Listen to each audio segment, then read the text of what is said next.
All right, this is 10-3, Geometry Notes. Much easier if you have been able to print it and just follow along with me like we did in class.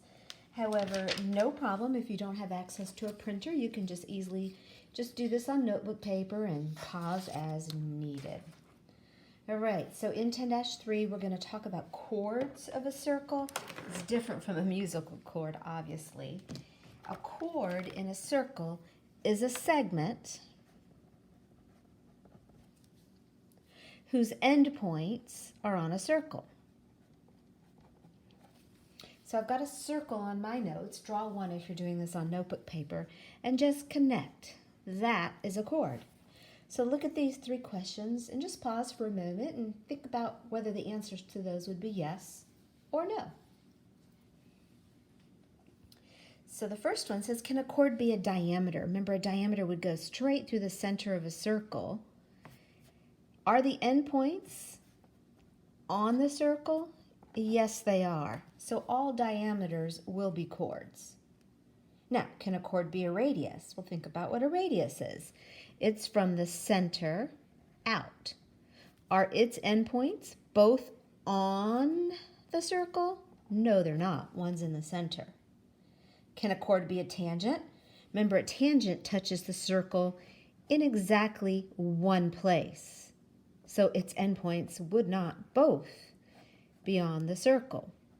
So nope. Okay, this has got lots of theorems in this section. Let's just kind of go through them all and then we'll do some examples. Theorem 10.3 says if two chords in a circle or in two congruent circles are congruent, then their central angles are congruent. And the converse is true, meaning if you have two central angles in a circle that are congruent, then the chords are congruent. It goes frontwards and backwards.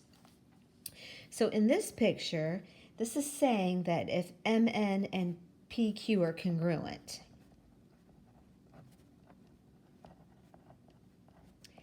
then that means these central angles will be congruent.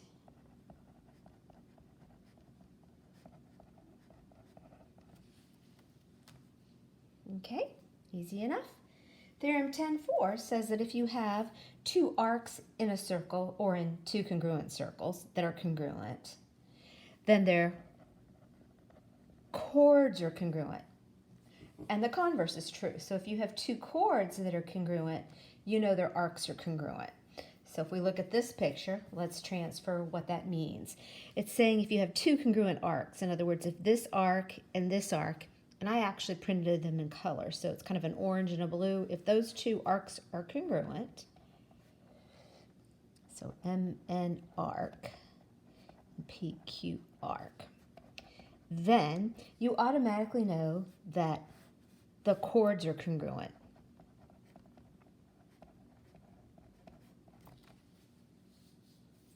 Okay? Hopefully you're with me. Your book offers some really good proofs of these theorems, so if that interests you, make sure you look at those pages in your book for 10.3. Okay, theorem 10.5 says that if you have two chords that are equidistant from the center of a circle or the centers of congruent circles, then they're congruent. And once again, the converse is true. If you have chords that are congruent, then they're going to be the same distance away from the center. Remember, your distance is always going to be a perpendicular. So here are these chords, and they're the same distance away from the center. So that automatically means those are congruent. Let's put that in some notation. It's saying that if the distances, let's do PE and PF, are congruent,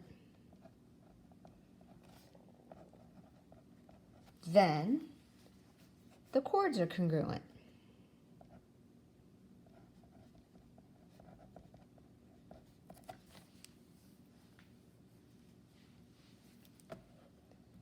Okay, and then again, it works backwards. If you had this, then you could get to that. All right, moving Moving on, theorem 10.6.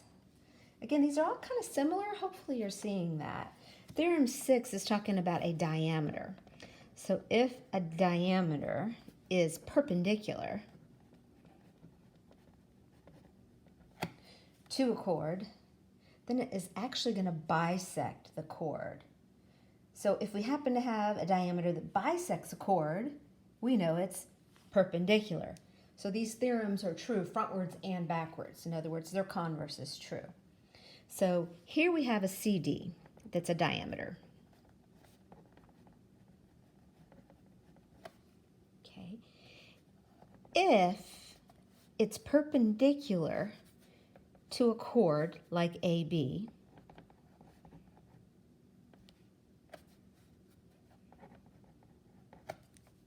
then it's going to bisect the chord. So that means these two pieces are going to equal each other.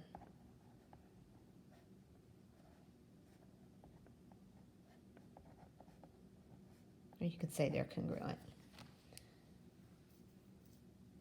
All right, theorem 10.7. In theorem 10.7, we're going to have the perpendicular bisector of a chord. Kind of just like this. It's bisect and it's perpendicular. What we know then is that this is going to be a diameter. We know that. And since it's a diameter, the center of the circle is going to be on that chord.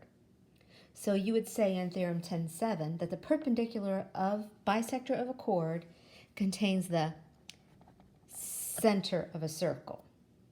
Okay, so CD is a perpendicular bisector of AB. That means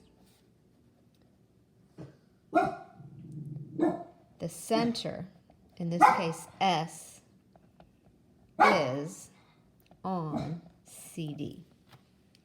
Might have to pause this and make him stop barking, sorry. Okay, now that we have all the theorems, let's put them into place. In these examples 1 through 6, we have circle P, and we have arc AB right here is 43, and we have that AC, this chord, equals DF, this chord.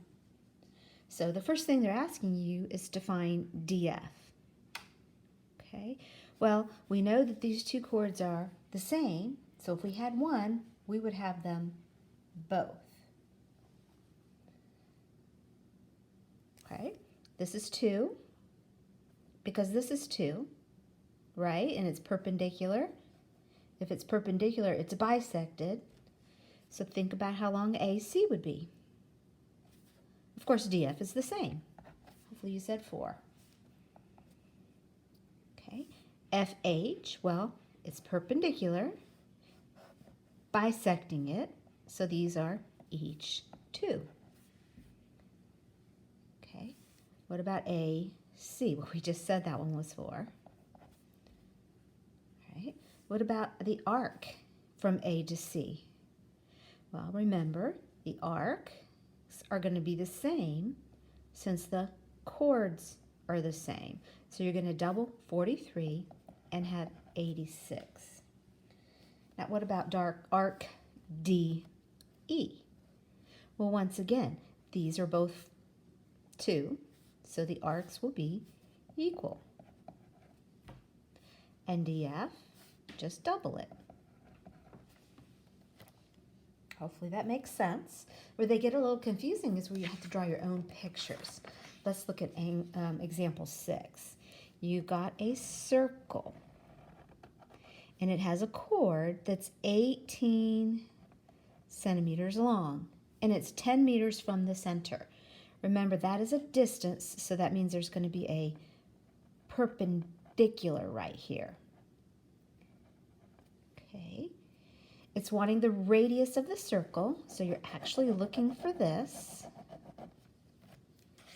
Okay, let's go back and put in the information that we have. We have the chord is 18. Well, this is perpendicular, so think about how these relate. Hopefully you said bisect. And this one is given to you to be 10. So kind of ask yourself right now, is the answer going to be more or less than 9 and 10? Hopefully you said more because it's the hypotenuse. It's always going to be the longest. A squared plus b squared equals c squared. In this case, that is the radius. So go ahead and, what is it, 100 plus 81, and then take the square root of that.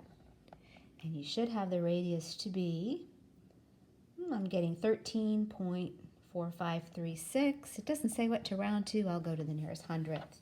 Now, if it did ask for the diameter, it's simple. You would just double the radius.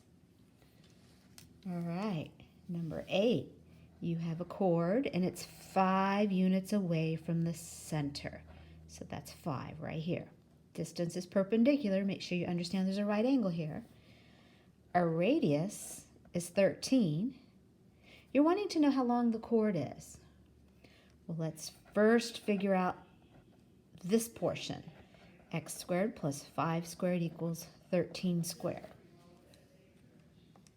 Okay, take a second and do that one on the calculator. It's also Pythagorean triple, if you recognize that. It's 12. Now, 12 isn't the answer because 12 is this portion. The entire chord would be 24. Remember, it's bisected. All right, hopefully this makes sense to you. Go ahead and work on the assignment in the book.